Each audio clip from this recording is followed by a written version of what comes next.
Welcome back to the Fab Forums. On this episode, it gets pretty serious. We're gonna mini tub this bad boy.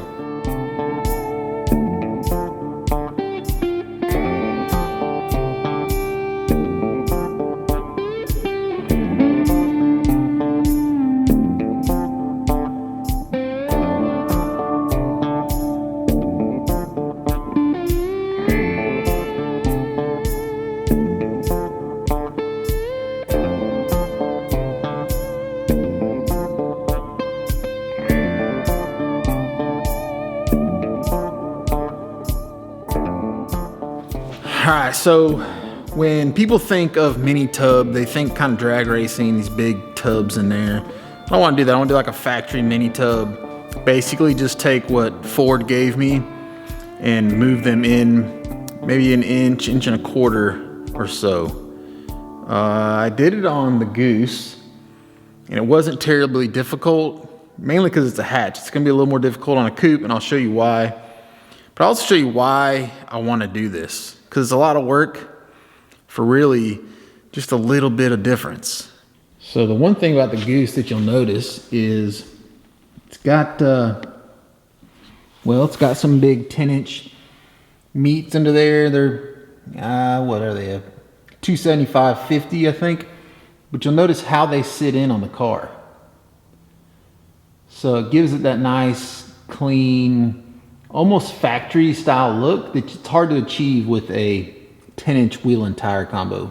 Typically what you'll see on these cars when you put a 10-inch wheel and tire combo on them is the tire itself is going to be right out here just touching that lip. A lot of guys will shave it, roll it, which I've done, but you know, it's not necessary because you got plenty of space. I mean, that's kind of a factory fit, right? The cool thing is too is this is a 6.5 inch back spacing, no, 5.5 inch back spacing, which is rare for these cars because it pushes it way too far out. I actually narrowed the rear end on this one a little bit, and I plan to do the same thing on the coupe. So when I say it's a lot of work, really for just a little bit of look, it's because you're not going to get that tuck that I'm after running factory rear tubs, especially if you go with like a 10.5 inch rear wheel, which this is something that you'd see more on the late model cars. They offer these in typically they offer them in 9 and 10.5 inch stagger. So you'll see if I push that up in there, that's about the fit that I want. But this tire is touching the inner tub right now. So if this was just on a factory tub car, you'd have to push it out something like that, and it's just too much. You're not going to get that inset that I'm looking for. If you're running tire clearance, it just doesn't look right. You're kind of squeezing it in there a little too much. The awesome thing about actually doing this is that I'll have a lot of wheel and tire combinations because I can go with the later 5 lug wheels and tires, say off like the new Edge cars. These are pretty standard in those cars, so even if I don't stick with these wheels, I can source a set of wheels that I can make fit. Now the way that I've done this in the past is basically go in here and cut a slit in this tub all the way around, and then kind of cut it out in here, and then move the whole thing over about 1.5 inches or 1.25 inches, and then put a filler piece in there, and then just kind of body work it or seam seal it or whatever to kind of cover it up, and I'm good to go. One of the things that is a little bit of a challenge on these cars is, so this is like the factory frame rail, I guess is what you'd call it. So lower torque boxes, the actual lower control arm comes off here. The upper control arm comes off this upper piece. You have a spring perch right here. So you can't just move this in because you're going to get into that spring perch. So you have to take the spring perch in as well. And in the past, I've just kind of C-notched this piece out, kind of sunk that spring perch in there, and then move the whole tub in as with it. Oh, you also got this shock mount too. So this factory shock ties in right here, which is another point of contention, I guess, that has to go in as well. Because I mean, it's not gonna do any good to have a shock right here if you move the tub in. So that's got to go that way. Now I've considered a bunch of my options on this thing. One of the options would be to put like a coilover rear shock on it. So basically the shock and the spring are together and they're kind of set in separate from all this stuff. I don't have to move the spring perch in. I don't have to move the shocks, perch in. I can just cut those out, move the tubs in, and be done. And that's still an option, I guess. The only problem is I want to run a factory gas tank on this, and you're kind of cramped for space. These cars have a spare tire well right there. And I would cut it out and just put a flat pan in there, but the gas tank actually sits up against this and it mounts. You can see that bolt over there. It's got a strap that kind of mounts that tank in. Same with this piece. So that's the other bolt. So I don't think I want to go through the trouble of cutting that out. I'll just leave that in there and it'll kind of support the stock gas tank. But with that thing in, it kind of hinders how much room I have for like a standard coil mount setup, a rear coilover setup coming down to the rear end. It can be done, but it's tough. And then there's cost as well. So, a factory shock that goes on this, I can buy it in a kit a lot cheaper than I can buy like a coilover kit setup. I've already got rear springs for this thing, so it's saving me a little money as well. So I don't know. I think I'm just gonna move it all, and then I'll have the option of doing both. If I want to add a tube in here for a coilover shock setup, I can do that later on. But if I don't need it, at least I have all the factory stuff still. So if you look inside the trunk, you can kind of see where that factory frame rail goes. So there's a line right here. So that factory frame rail probably sits just inside that line, probably like right there on both sides. This one, you can kind of see it as well. And the trick to this is to try to plan it out as best you can, and it'll kind of save you a lot of work in the deal. Now the trouble with the coupes versus the hatch is you have these rear springs for the trunk lid, and they are attached to the tub itself, and we're gonna have to retain these for this thing to work. So it's kind of sprung loaded, which makes it come up by itself. And I mean, I guess you could do away with that and just not use that piece anymore, but I think I want to try to keep it if I can. The other thing is, on the inside there is a brace.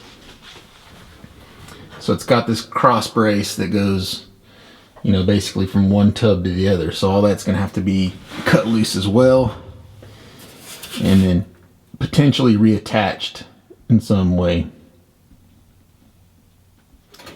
One of the other problems I can see already too is it's still got a lot of like this sound deadener in here, along with seam sealer.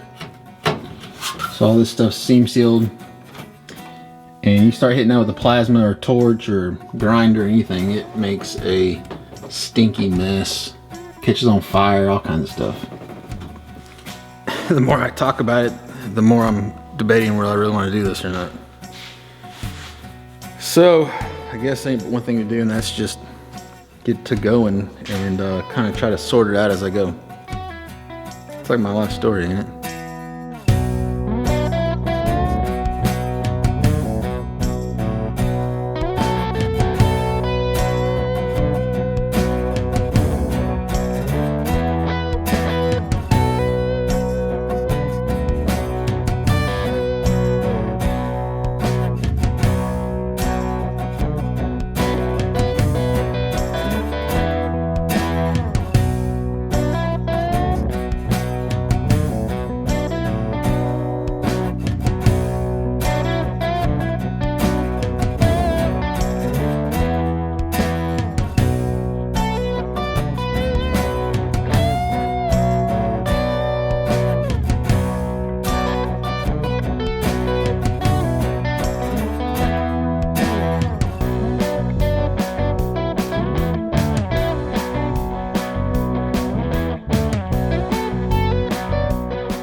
All right, let's see where we're at. I had a comment the other day that was like, you want to ruin a good Mustang, give it to this guy. And it makes me laugh because now he's really going to be not happy with what I'm doing. But I mean, hey, you want to be a gangster? You got to do gangster shit, right? Good thing is I hadn't lit anything on fire yet, so that's good. So you can see I've basically cut it out down and around the shock mount, and then this comes around.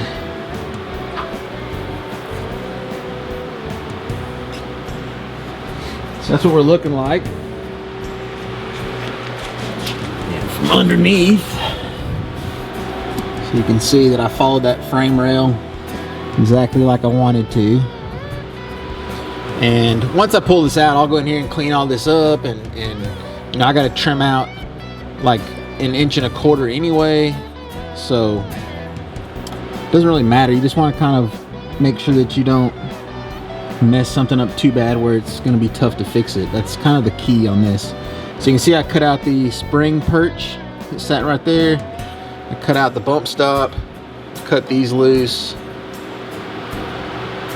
So now all really that's left is the main cut through here.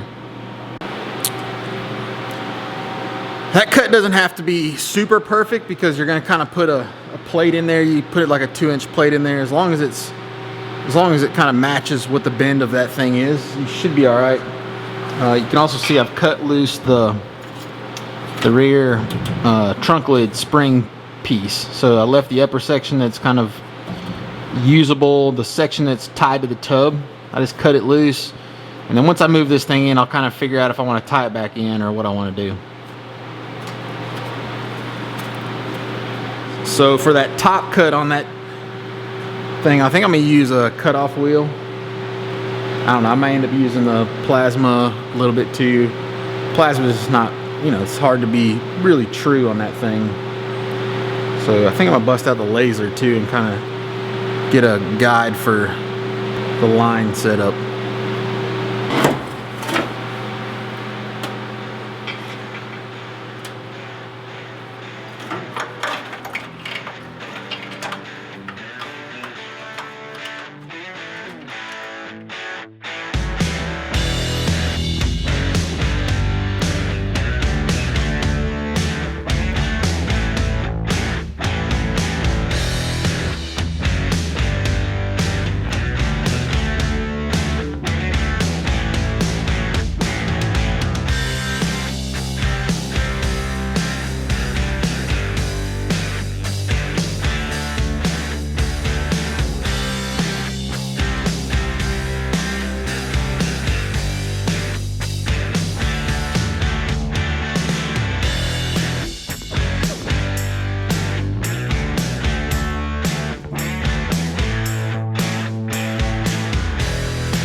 All right, one side is out.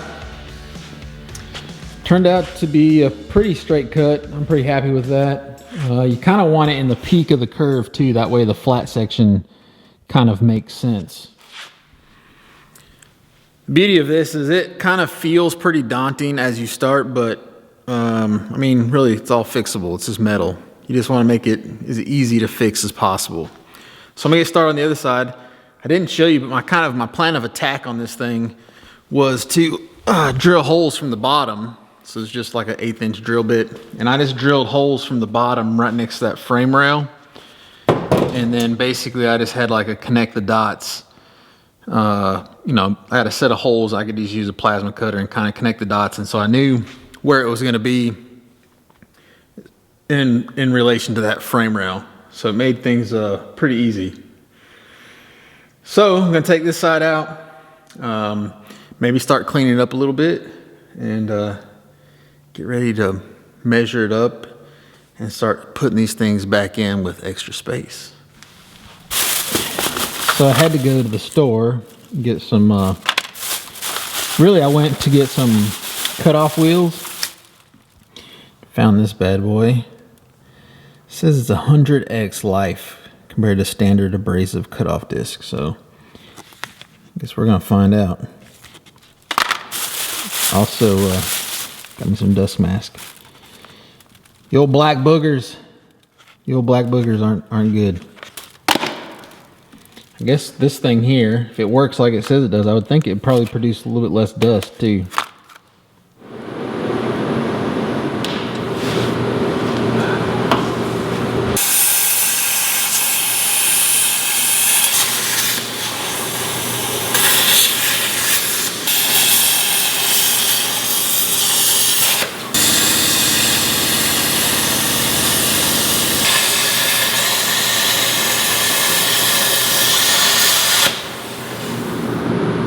All right, let me see if I can show you what I was talking about. So this is the quote-unquote frame rail. These cars don't really have frame rails because it's a unibody construction, but this is basically the frame rail, and you can see where that seam is right there.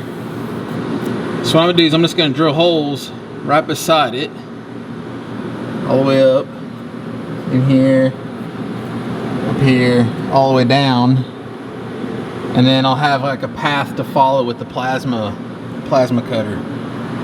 Once I get it over about right there, I'll cut it over, and just plan on trying to cut it off right in here somewhere.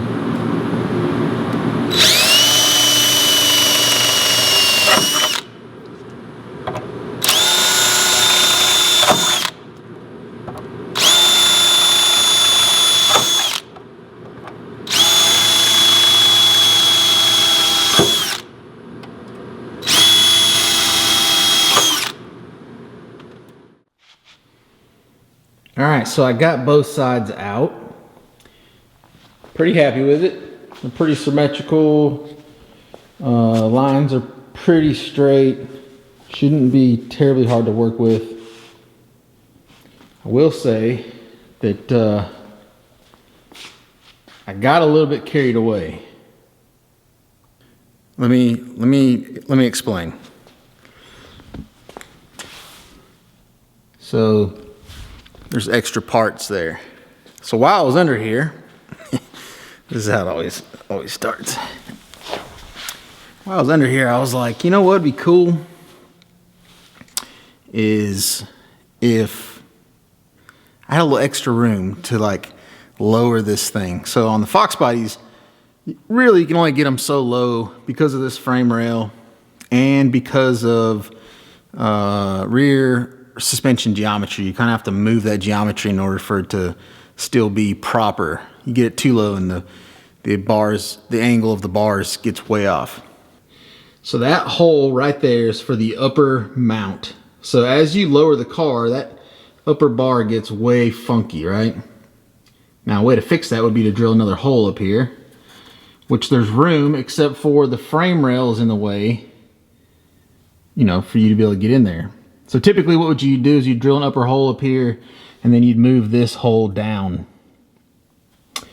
And that would kind of spread out the bar angle a little bit. So long story short, I put a big C-notch in it. So I just cut this big C section out. It's gonna allow that rear end to kind of tuck up underneath there. Now I'm gonna obviously fill all this. I'll go back in there with some really thick plate steel, make sure that it's nicely reinforced. But with this gone, I can get in here and drill another hole if I want to and have multiple bolt locations for that upper bar. And then I'll probably drill some, come on, there you go. I'll probably drill a second hole or maybe a third hole here too, so I'll have some adjustability on the lower bars as well.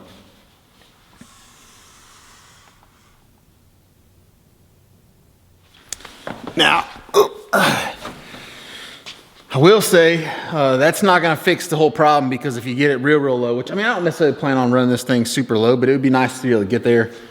One of the other things I'll have to do is the center section of the rear end would actually hit right here if I got it super low. But this kind of stuff that if I'm going to do it, now's the time to do it, because you don't want to get this car painted and kind of put back together, and you know, just right now is the time to do it. If you're going to cut stuff up and fix things, and right now is the time to do it. I may never use it, it may never come in handy, but at least it's done. And then, you know, if I want to drop it, hell, even if I put air ride on this thing one day, like these cars on air ride can only go so low, and you know, that bump stop and stuff is part of the reason. So I mean, you could really set this thing on the ground if I ever wanted to. So there it is so far. Tub's removed. Now, one of the things I was going to say too is that you know, a lot of people just go in here and put, you know, a kind of a race style mini tub in here. It's actually a little bit easier to do. Part of the problem with that though is that they are typically more squared off. So like a race style tub would just, you know, come straight out and then straight down. Well, the problem with that is plastics. So if I put rear plastics back in here, which I have, and I'm not sure, I'll have to get them out and look. They may not even go back that far. They might just come right in here and that'll be it. So I mean, you could technically do that, but with the factory tubs, you know, they kind of roll in a little bit better. And I feel like it'll give it that factory look. You know, you kind of raise the back of this thing, raise the trunk. Once all this is done and coated and got a floor in it, it's all nice, and you kind of look in there, you're just going to see factory tubs. You're not going to really know that they've been moved in. Yeah, for some reason, that's cool to me. So anyway, here's the deal on this particular part of this build. I'm going to do daily videos until the mini tub section is completely back in.